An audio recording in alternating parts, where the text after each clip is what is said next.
وأقمنا الصلاة وآتينا الزكاة وأطعنا الله ورسوله নামাজ কায়েম করবা, যাকাত আদায় করবা, আল্লাহ রাসূলের আনুগত্য করবা। এখন মা বোনদের মধ্যে আবার অনেকে আছে যারা পর্দা করে মাশাআল্লাহ, কিন্তু চেহারা ঢাকে না। এরা আবার বিভিন্ন আলোচকের কাছে চিঠি পাঠায়, হুজুর চেহারা না ঢাকলে পর্দা হবে কিনা। এদের উদ্দেশ্য হলো যারা মুখ ঢাকবে না তারাই চিঠিগুলা পাঠায়, যারা ঢাকবে না। কারণ যারা মুখ ঢাকে এরা কখনোই চিঠি পাঠাবে না। তো আলোচক সাহেবরা বলে দেয় না মুখ ঢাকতে হবে, কিন্তু এমন এমন আলোচকও পাওয়া যাবে যারা হঠাৎ বলে ফেলবে না ডাকলেও চলবে। বাস ওই মহিলা মনে করে এই তো আমার নাজাতের কারণ হয়ে গেছে, এখন আমি না ডাকলেও কিচ্ছু হবে না। আল্লাহ তাআলা বলেন, ওয়াইযা সাআলতুমুহুন্না মাতাআন ফাসআলুহুন্না মিন ওয়ারাই হিজাব। সাহাবীদেরকে আল্লাহ লক্ষ্য করে বলেন, তোমরা যখন নবীর বিবিদের কাছে কিছু চাইবা পর্দার আড়াল থেকে চাইবা।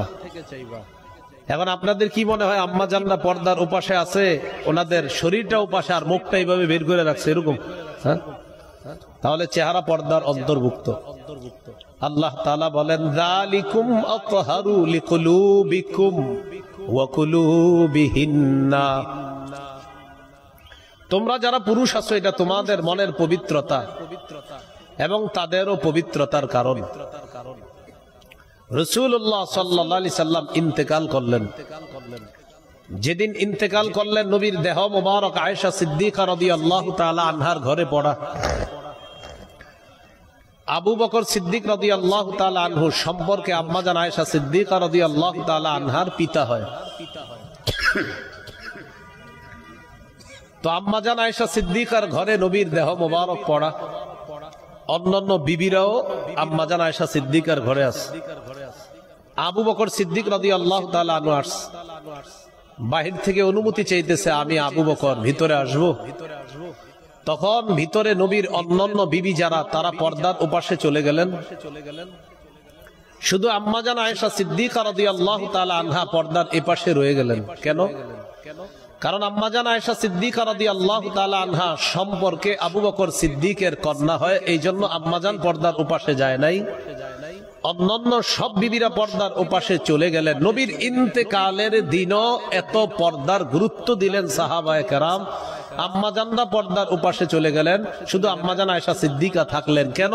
কারণ মা আর মেয়ে আর বাবার পর্দা করা লাগে না, এই জন্য তিনি রয়ে গেলেন, অন্যান্যরা পর্দার ওপাশে চলে গেলেন। এখান থেকে কি বোঝা যায় মহিলাদের চেহারা পর্দার অন্তর্ভুক্ত কিনা? পর্দা ঢাকতে হবে, পর্দা করতে হবে। সহিহ বুখারীর বর্ণনা, আয়েশা সিদ্দিকা রাদিয়াল্লাহু তাআলা আনহার হার হারিয়ে গেছে।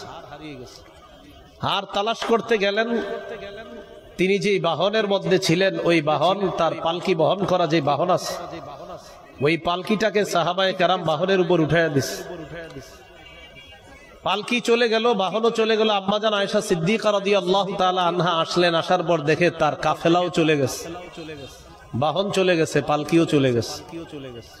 তিনি বসে রইলেন এই অপেক্ষায় যে নবী আমাকে না পাইলে কাউকে পাঠাবে আমাকে খোঁজ করার জন্য, তালাশ করার জন্য।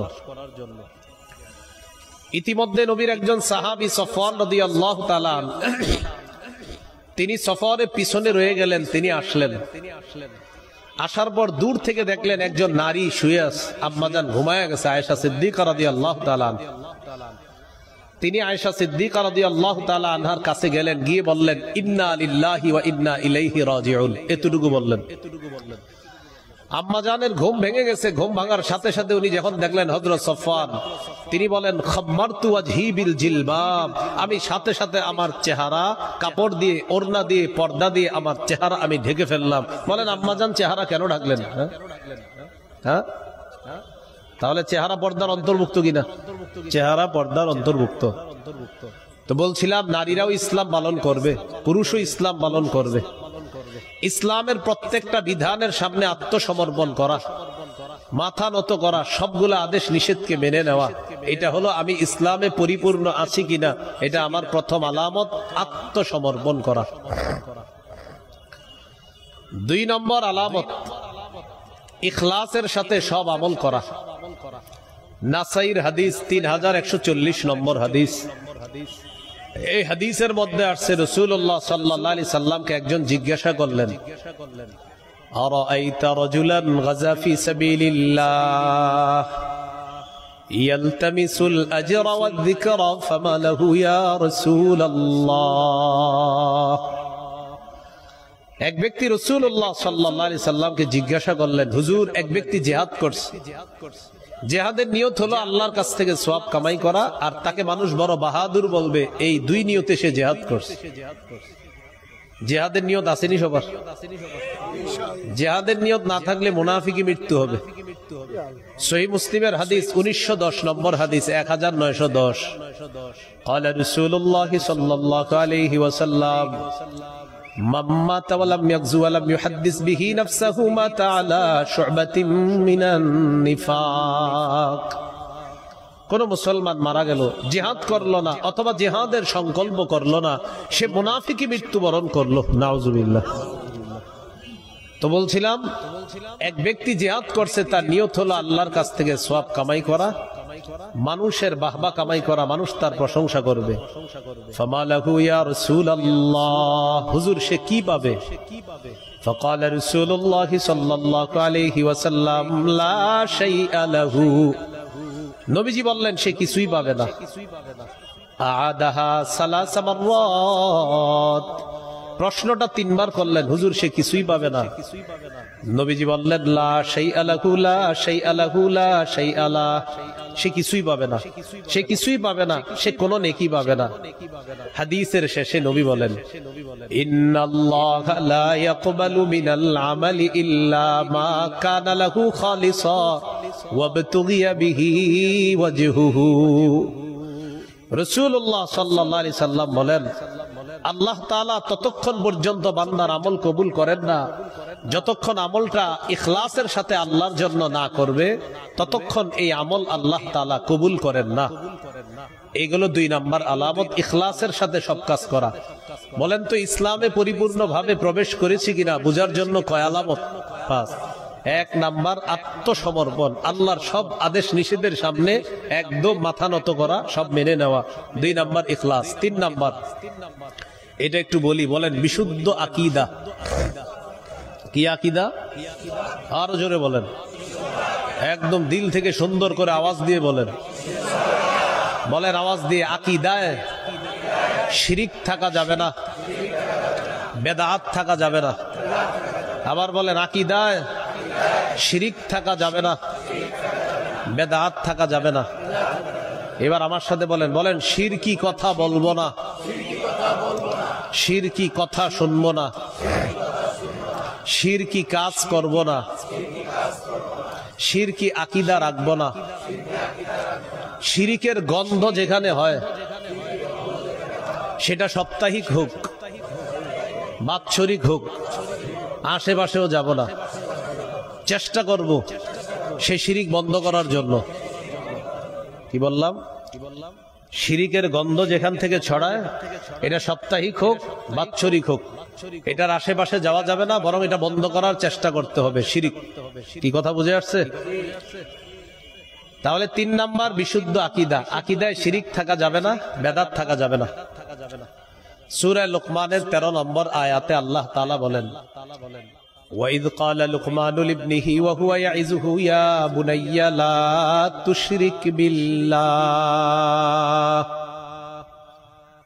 স্মরণ করুন ওই সময়কে যখন লোকমান হাকিম তার সন্তানকে বললেন, হে প্রিয় সন্তান, লা তুশরিক বিল্লাহ, আল্লাহর সাথে শিরিক করো না।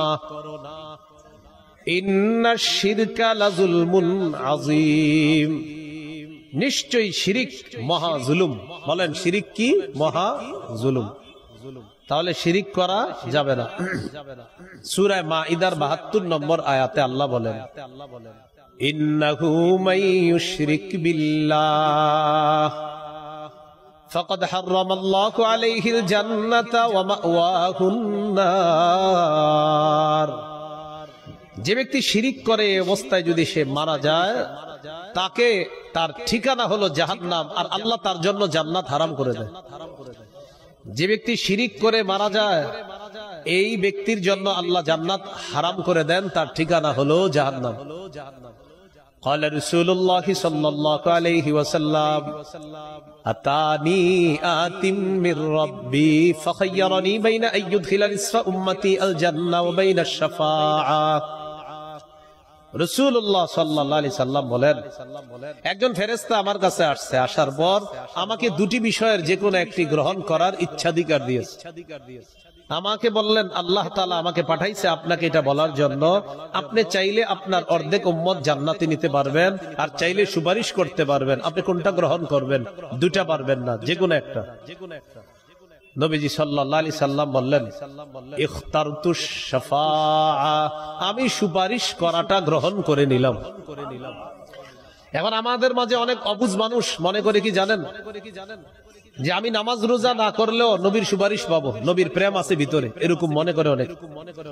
যে নামাজ মসজিদে চলবে, দেখবেন এই মসজিদেও নামাজ চলবে, অনেক মানুষ আশেপাশে ঘুরবে, নামাজ পড়বে না, এরকম অনেক মানুষ পাবেন। আবার মনে করবে নামাজ না পড়লেও রসুলের সুপারিশ পেয়ে যাব, এরকম মনে করে অনেকে। কিন্তু হাদিস পুরাটা শেষ হয় নাই, আমি পুরাটা শেষ করি। নবী কি কয় দেখেন, ওয়াহিয়া লিমান লা ইউশরিকু বিল্লাহি শাইআ, আমার সুপারিশ তারাই পাবে যারা আল্লাহর সাথে শিরিক করবে না। আপনি করবেন শিরিক আর বলবেন নবীর প্রেম আছে, সুপারিশ পাবো, অসম্ভব।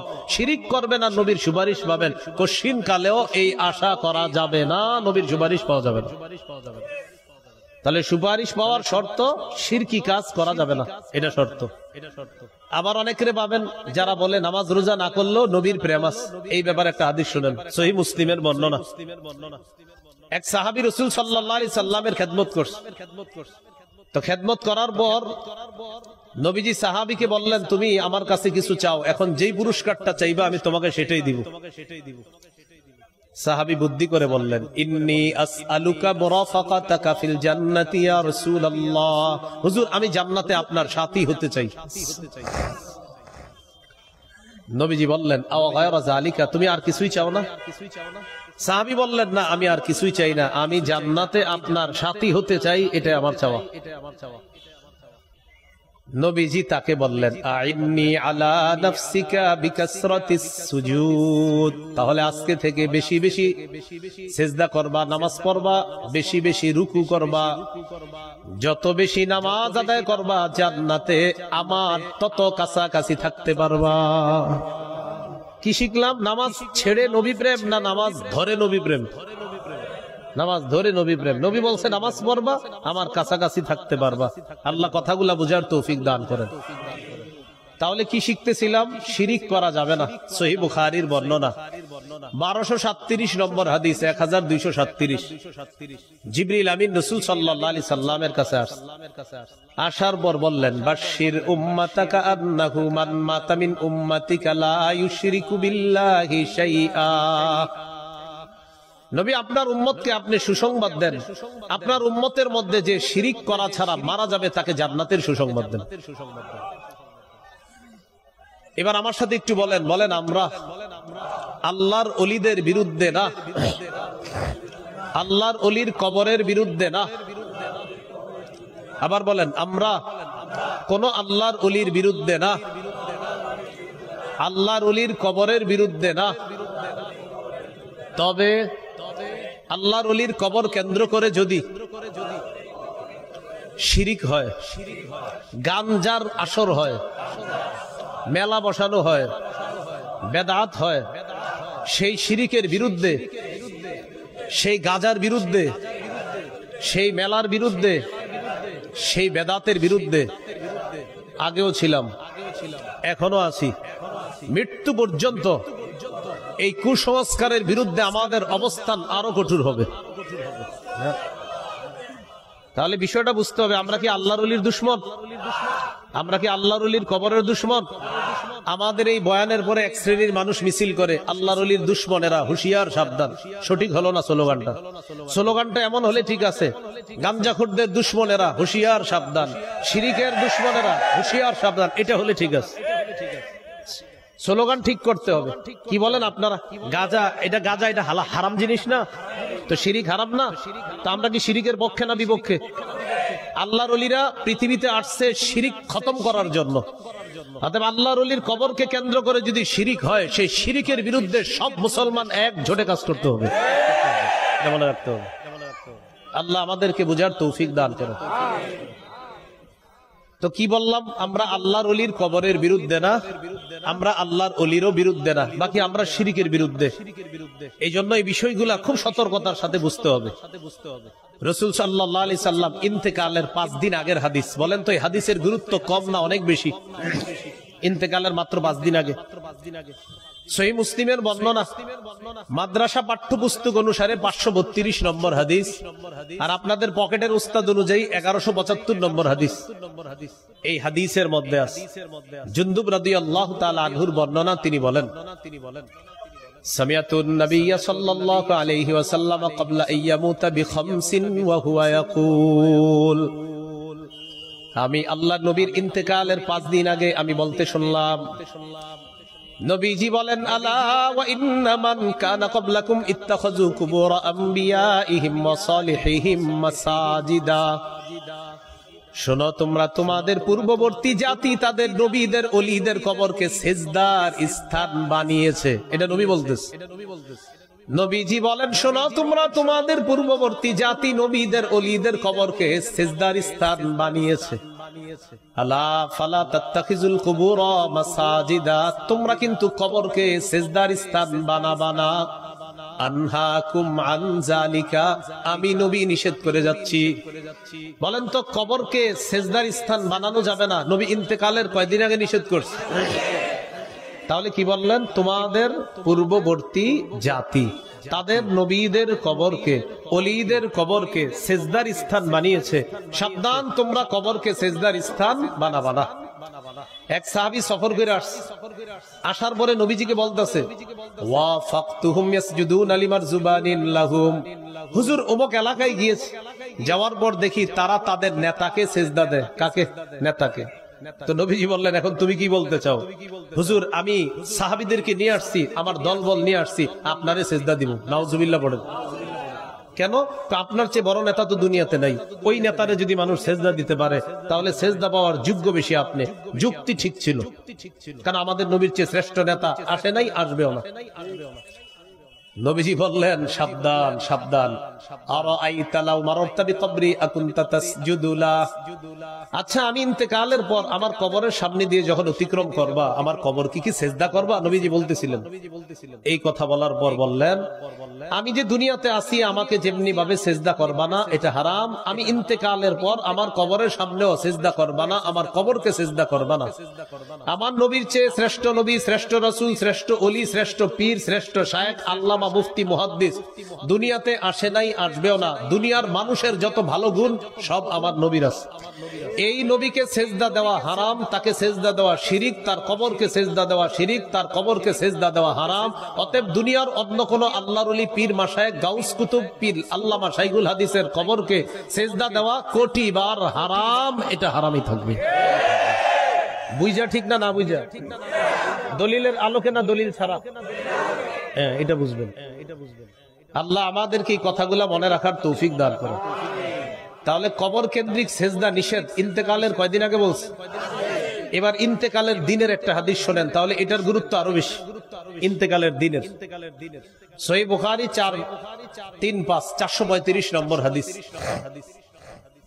এই হাদিসের মধ্যে আসছে, লাম্মা নুজিলা বিরাসূলিল্লাহি সাল্লাল্লাহু আলাইহি ওয়াসাল্লাম তাফিকা ইয়াতরাহু খামিসাতান আলা ওয়াজহিহি, যেদিন আল্লাহ রাসূলের মুমূর্ষ অবস্থা, সেদিন নবী তার চেহারা মুবারকের উপর একটা কাপড় রাখছে। এইভাবে চেহারা মুবারকের উপর এইভাবে একটা কাপড়। ফাইদা তাম্মা, যখন নবীর প্রাণ বের হবে, প্রাণটা বের হবে, কাশাফাহা আন ওয়াজহিহি, তখন নবীজি সাল্লাল্লাহু আলাইহি সাল্লাম চেহারা মুবারক থেকে কাপড়টা সরাইলেন। কি শিখলাম? ইন্তেকালের দিন মুমূর্ষ অবস্থায় নবী তার চেহারা মুবারক ঢাকলেন, যখন প্রাণটা বের হবে তখন চেহারা মুবারক থেকে কাপড় সরাইলেন।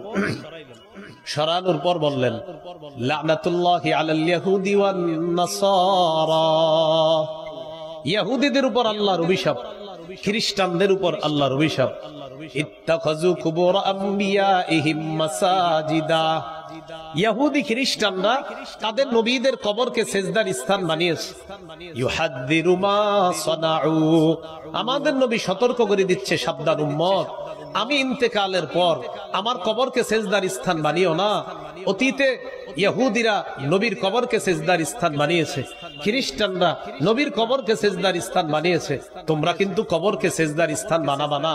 ভাইয়ারা, আপনাদের হাত পা ধরে বলি, আল্লাহর ওলিকে অবশ্যই সম্মান করব, আল্লাহর ওলির কবর, তার কবর আমরা অবশ্যই জিয়ারত করব, কিন্তু সেটাকে কেন্দ্র করে শিরিক যদি করি, তাহলে এই শিরিক করাটা, এটা করা, এক তো আল্লাহর সাথে শিরিক করে জাহান্নামী হলেন, দুই যারা বলেন যে নবীরে ভালোবাসি আবার অপর দিয়ে শিরিক করেন, এটা রাসূলকে ভালোবাসা না, বরং এটা আল্লাহ রাসূলের সাথে দুশমনি করা। তার নবীজি নিষেধ করে গেছে। এবার আমার সাথে বলেন, বলেন কবরকে কেন্দ্র করে দলিলের আলোকে মেলা বসানো নিষেধ। কবরকে কেন্দ্র করে কি বসানো নিষেধ? আবু দাউদ 2042 নম্বর হাদিস, আবু দাউদ 2042। সমস্ত আল্লাহর ওলির কবরের সামনে এত এই সুন্দর সুন্দর হাদিসগুলা লিখে রাখা দরকার। মাশাআল্লাহ, অনেক আল্লাহর ওলির কবরের সামনে আমি দেখি লেখা আছে যে কবরকে সেজদা করা যাবে না, কবর কেন্দ্রিক মেলা বসানো যাবে না। সাথে সাথে লেখা দেওয়া দরকার, বুখারী 427 নম্বর, সহিহ মুসলিম 532 নম্বর, বুখারী 435 নম্বর, সূরা লোকমান 13 নম্বর আয়াত, সূরা মাইদা 72 নম্বর আয়াত, সূরা নিসা 48 নম্বর আয়াত, কবর কেন্দ্রিক মেলা বসানো নিষেধ, আবু দাউদ 2042 নম্বর হাদিস। এইগুলা লিখে দিলে তখন মুসলমানরা আর ওই জাতীয় কুসংস্কার গুলা করবে না। অন্তত কিছু মুসলমান লেখাগুলা দেখে নবীর হাদিসের প্রতি মোহাব্বত থাকলে আশা করি তারা এই গর্হিত কাজ থেকে ফিরে আসবে। লিখে দিত। আবু দাউদের 2042 নম্বর হাদিসে রাসূল সাল্লাল্লাহু আলাইহি সাল্লাম বলেন, লা তাজআলু বুয়ুতাকুম কুবুরা, তোমরা তোমাদের ঘরগুলাকে কবর বানাও না। ওয়ালা তাজআলু কবরি ঈদা, আর আমার কবরকে কেন্দ্র করে মেলা বসাবা না। নবীজি বললেন, তোমরা তোমাদের কবরগুলাকে, তোমরা তোমাদের ঘরগুলাকে কবর বানাও না। ঘর কবর হয় কিভাবে? যেই ঘরে আল্লাহর জিকির না হয়, যে ঘরে কোরআন তেলাওয়াত না হয়, নফল নামাজ না হয়, এই ঘর কবরের মতো হয়ে যায়। শেষে নবী বললেন, ওয়ালা তাজআলু কবরি ঈদা, আমার কবরকে কেন্দ্র করে মেলা বসাবা না, উৎসব বসাবা না। দেখেন, আল্লাহ রাসূল সাল্লাল্লাহু আলাইহি সাল্লাম যেখানে আছেন, এটার চেয়ে শ্রেষ্ঠ পৃথিবীতে আর কিছু নাই, সেখানে কেন্দ্র করে মেলা বসানো নিষেধ। অতএব অন্য কোন আল্লাহর ওলির কবরকে কেন্দ্র করে মেলা বসানো কি? জোরে বলেন, কি? নিষেধ। এই জন্য কথাগুলা মনে রাখবো। আরো 10 জনকে কথাগুলা পার্সোনালি বুঝাই দিবেন, ভাই এটা ঠিক না, এটা অন্যায়। আল্লাহ আমাদেরকে বুঝার তৌফিক দান করেন। তো নবীজি বললেন, আমারে যদি মহব্বত করো, সাল্লু আলাইয়া, আমার উপর বেশি বেশি দুরূদ পড়বা। ফাইন্না সালাতাকুম তাবলুগুনি হাইসু কুনতুম, তোমাদের দুরূদ তোমরা যেখান থেকে পাঠাও সেখান থেকে আমি নবীর কাছে সাথে সাথে পৌঁছে দেওয়া হয়েছে। তাহলে আমরা দুরূদ পড়ব, কবর কেন্দ্রিক মেলা বসাবো না। আল্লাহ আমাদেরকে বুঝার তৌফিক দান করেন। এবার বলেন, কোন আল্লাহর ওলির কবরকে কেন্দ্র করে বলেন গানের আসর করা যাবে না, বাদ্যযন্ত্রের আসর বসানো যাবে না। কি বসানো যাবে না? বাদ্যযন্ত্রের আসর। সহিহ বুখারী 5590 নম্বর হাদিস।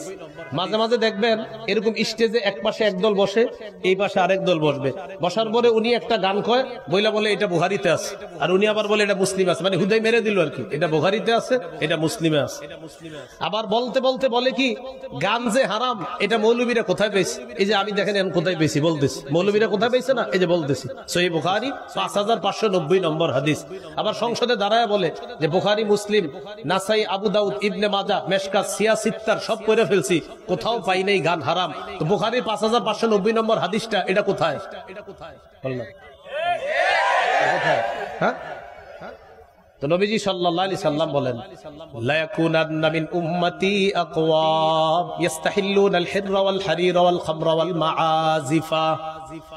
নবী বলেন, আমার উম্মতের মধ্যে এমন একদল মানুষ হবে, ইস্তাহিল্লুনা আল হিররা, যারা রেশমের পোশাককে হালাল মনে করবে, ইয়াস্তাহিল্লুনাল হিররা ওয়াল হারিরা, যারা জিনাকে হালাল মনে করবে, ওয়াল হারিরা রেশমের পোশাককে হালাল মনে করবে, ওয়াল খামরা মদকে তারা হালাল মনে করবে।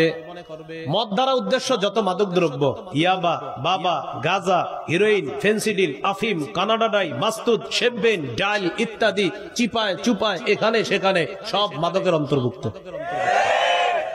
তো নবীজি বলেন আমার উম্মতের একদল লোক হবে, তারা জিনাকে হালাল মনে করবে, রেশমের পোশাককে হালাল মনে করবে, মাদক দ্রব্যকে হালাল মনে করবে, ওয়াল মাআজিফা বাদ্যযন্ত্র, গান বাদ্য, ঢোল তবলাকে তারা হালাল মনে করবে। বলি নাউজুবিল্লাহ। নবীজি বলছে হালাল মনে করবে, বলেন তো করবে না চলছে? এই যে বৈশা বলতেছে গান হারাম, এটা হুজুররা কই পায়, মানে ওনার কাছে গান হালাল। তাহলে প্রিয় ভাইরা বলেন গান যে বাদ্যযন্ত্র হারাম, এটা কি দলিল ছাড়া না দলিল সহ? আল্লাহ আমাদেরকে এই গর্হিত কাজ থেকে হেফাজত করেন। মনে আসেনি ইসলামে পরিপূর্ণ আছি কিনা? কয় আলামত? 3 নম্বর আলামত বিশুদ্ধ আকীদা। আকীদায় শিরিক থাকা যাবে না। আরেকটা হলো বেদাত থাকা যাবে না। সহিহ বুখারী 2697 নম্বর হাদিস। এই হাদিসের বর্ণনাকারী আয়েশা সিদ্দিকা রাদিয়াল্লাহু তাআলা আনহা তিনি বলেন, ক্বালা রাসূলুল্লাহ সাল্লাল্লাহু আলাইহি ওয়াসাল্লাম, মান আহদাসা ফি আমরিনা হাযা মা লাইসা ফীহি ফাহুয়া রাদ্দুন। নবী বলেন আমাদের ইসলামী শরীয়তের মধ্যে আমি যে পূর্ণাঙ্গ শরীয়ত রেখে যাচ্ছি, এটার মধ্যে ইবাদতের নামে কেউ যদি নতুন কিছু আবিষ্কার করে, এটা বেদাত, এটা প্রত্যাখ্যান করা হবে। কেউ যদি ইসলামী শরীয়তের মধ্যে পূর্ণাঙ্গ শরীয়ত যেটা নবী রেখে গেছেন, এটার মধ্যে যদি ইবাদতের নামে নতুন কিছু আবিষ্কার করে, বলেন এটার নাম কি? বেদাত। বলেন এটার নাম কি? বেদাত, পরিত্যাজ্য, এটা গ্রহণযোগ্য না। হাদিসের একটা কিতাব আছে সহিহুত তারগিব, এই কিতাবের 54 নম্বর হাদিস। রাসূলুল্লাহ সাল্লাল্লাহু আলাইহি সাল্লাম বলেন, ইন্নাল্লাহা হাজাবাত তাওবাতা আন কুল্লি সাহিবি বিদআতিন হাত্তা ইয়াদা বিদআতা। আল্লাহ তাআলা প্রত্যেক বেদাতির তওবা কবুল করেন না যতক্ষণ বেদাতি তার বেদাত নামক কর্মকাণ্ড ছেড়ে না দেয়। এটা থেকে যতক্ষণ সে ফিরে না আসে ততক্ষণ বেদাতির তওবা আল্লাহ কবুল করেন না। সহিহ বুখারীর বর্ণনা 6583 নম্বর হাদিস, 6584 নম্বর হাদিস। এই দুই হাদিস মিলিয়ে একটি হাদিস আমরা শুনবো। হাউজে কাউসার পানি পান করার ইচ্ছা সবার আছে না? রাসূলুল্লাহ সাল্লাল্লাহু আলাইহি সাল্লাম বলেন, আনা ফারাতুকুম আলাল হাউজ। কিয়ামতের ময়দানে আমি আগে আগে হাউজে কাউসারের পারে চলে যাব তোমাদেরকে পানি পান করানোর জন্য। মান মাররা আলাইয়া শারিবা ওয়া মান শারিবা লাম ইয়াজমা আবাদা। নবীজি বলেন কেউ আমার সামনে দিয়ে অতিক্রম করবে, সে কাউসারের পানি পান করবে, আর যে কাউসারের পানি পান করবে সে আর পিপাসার্ত হবে না। এবার কি বলে দেখেন, সুম্মা লা ইয়ারিদান্না আলাইয়া আকওয়াম আ'রিফুহুম ওয়া ইয়া'রিফুনানি। এরপর আমার সামনে এমন একদল মানুষ আসবে যাদেরকে আমি চিনি, তারাও আমাকে চিনবে। একদল মানুষ আসবে যাদেরকে আমি চিনবো, তারাও আমাকে চিনবে। এর মানে তারা আমার উম্মত, আমি তাদের নবী, তারা আমাকে চিনবে। তো নিয়ম অনুযায়ী আমি পানি পান করাবো। হঠাৎ দেখবো ইউহালু বাইনি ওয়া বাইনাহুম, আমার মাঝে আর তাদের মাঝে একটা প্রতিবন্ধকতা সৃষ্টি করা হয়েছে। দেখবো আমার মাঝে আর তাদের মাঝে একটা প্রতিবন্ধকতা সৃষ্টি করা হয়েছে। তো আমি আল্লাহ তাআলাকে বলবো, ইন্নাহুম মিন্নি, আল্লাহ তারা তো আমার অন্তর্ভুক্ত, তারা তো আমার উম্মতের অন্তর্ভুক্ত, তাদেরকে আমি পান করাবো না? আল্লাহ তাআলা বলবেন, ইন্নাকা লা তাদরি মা আহদাসু বা'দাক। হাবিব আপনি জানেন না, আপনি দুনিয়া থেকে চলে আসার পর তারা ইসলামের মধ্যে নতুন নতুন কত বেদাত আবিষ্কার করেছে, এটা আপনি জানেন না। নবীজি যখন জানবে এরা বেদাতি, তখন বলবে সুহকান সুহকান লিমান গায়্যারা বা'দি।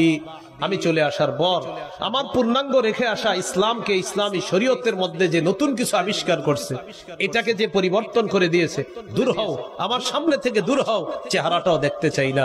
যিনি একটু আগে কাউসার পান করাতে চাইলেন, তিনি এখন তার চেহারা দেখতে চায় না। আল্লাহ আমাদেরকে হেফাজত করেন। তাহলে প্রিয় ভাইয়ারা, বেদাতীদেরকে আল্লাহ রাসূল কাউসারের পানি পান করাবেন না। এবার আমার সাথে একটু বলেন, যে বেদাত করে, বলেন, অথবা কোন বেদাতিকে আশ্রয় প্রশ্রয় দেয়, এটা তিনবার বলেন, আশ্রয় প্রশ্রয় দেয়, তিনবার বলেন, এই পুরাটা বলেন। বেদাতিকে আশ্রয় প্রশ্রয় দেয়, বলেন, আবার বলেন। আবার বলেন। একদম পুরো এলাকার কমিটি টমিটি যা আছে সবাইরে শোনায় বলেন। হ্যাঁ, এবার থামেন। এই পুরো এলাকার মাইক দিয়ে শুনতেছে না ওয়াজগুলো? তো মাশাআল্লাহ অনেক কমিটিরা শুনবে, অনেক আয়োজকরা শুনবে।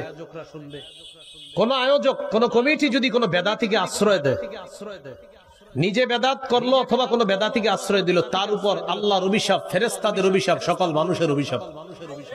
কোন বেদাতিকে যদি আশ্রয় দেয়, আমি আবার বলছি, কোন বেদাতিকে, সহিহ বুখারী 3172 3172 নম্বর হাদিস, রাসূলুল্লাহ সাল্লাল্লাহু আলাইহি সাল্লাম বলেন, মান আহদাসা ফিহা হাদাসা আও আওয়া মুহদিসা, কেউ যদি নিজে বেদাত করে অথবা অন্য কোনো বেদাতিকে আশ্রয় প্রশ্রয় দেয়, তার উপর আল্লাহর অভিশাপ, ফেরেশতাদের অভিশাপ, সকল মানুষের অভিশাপ।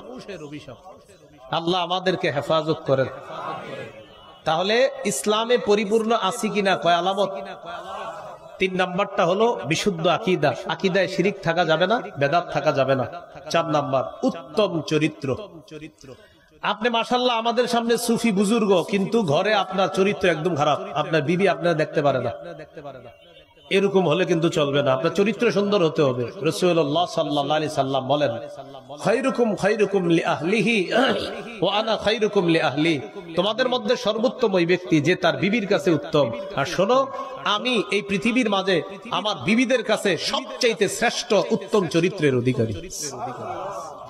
বাইরে চরিত্র সুন্দর হওয়া, ভিতরেও চরিত্র আপনার সুন্দর হতে হবে, আখলাক সুন্দর হতে হবে। এ হলো 4 নাম্বার আলামত। 5 নাম্বার আলামত, লেনদেনে স্বচ্ছ থাকা। লেনদেনে কি থাকা?